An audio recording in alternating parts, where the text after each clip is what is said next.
Rubber வச்சு எல்லாத்தையும் அழிச்சிட்டு மறுபடியும் முதல்ல இருந்து எடுத்து பாருங்க, அதே ரிசல்ட் தான் வரும்.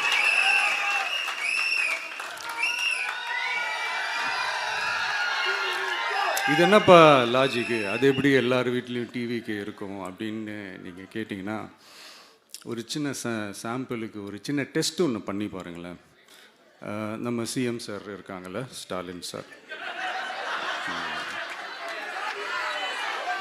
ஒரு 2 இயர்ஸ் பேக் இருக்கும்னு நினைக்கிறேன்.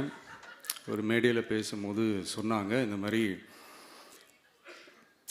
என்னோட கட்சிக்கு அவங்களோட கட்சிக்காரங்க சில பேர் பண்ணுற அட்ராசிட்டி, ஒரு சில மந்திரிகள் பண்ணுற சில அட்ராசிட்டிஸ்லாம் பார்த்து ராத்திரியில் எனக்கு தூக்கமே வரமாட்டேங்குது அப்படின்னு ஒரு 2 இயர்ஸ் பேக் இருக்கும்னு நினைக்கிறேன். அந்த வீடியோ கூட இருக்குது.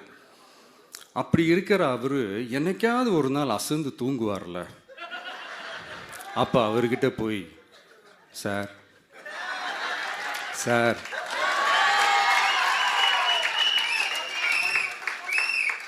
எந்த சின்னத்துக்கு சார் ஓட்டு போடுவீங்க அப்படின்னு கேட்டு பாருங்க. விசில் சின்னத்துக்கு தான்.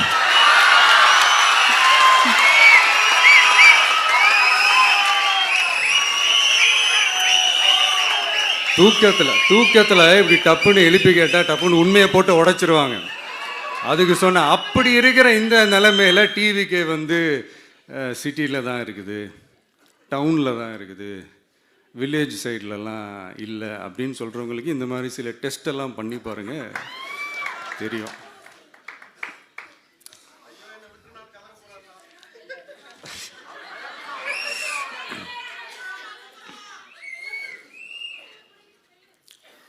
விசில் சின்னம் போகாத ஊரே இல்லை. விசில் சின்னம் எங்கெல்லாம் இருக்குதோ அங்கெல்லாம் டிவிக்கே இருக்குதுன்னு அர்த்தம். என்னுடைய அம்மா, அக்கா, தங்கைகள், அண்ணன், தம்பிகள் டிவிக்கு ஓட்டு போடுறத யாராலையும் தடுக்க முடியாது.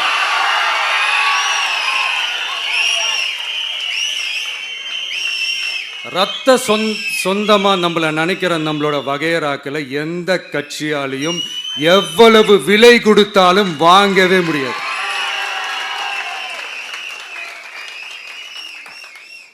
நான் ஓவர் கான்ஃபிடென்ஸில் பேசுகிறேன் அப்படின்லாம் நினைக்காதீங்க. இதுதான் கள நிலவரம், கள யதார்த்தமும் இதுதான்.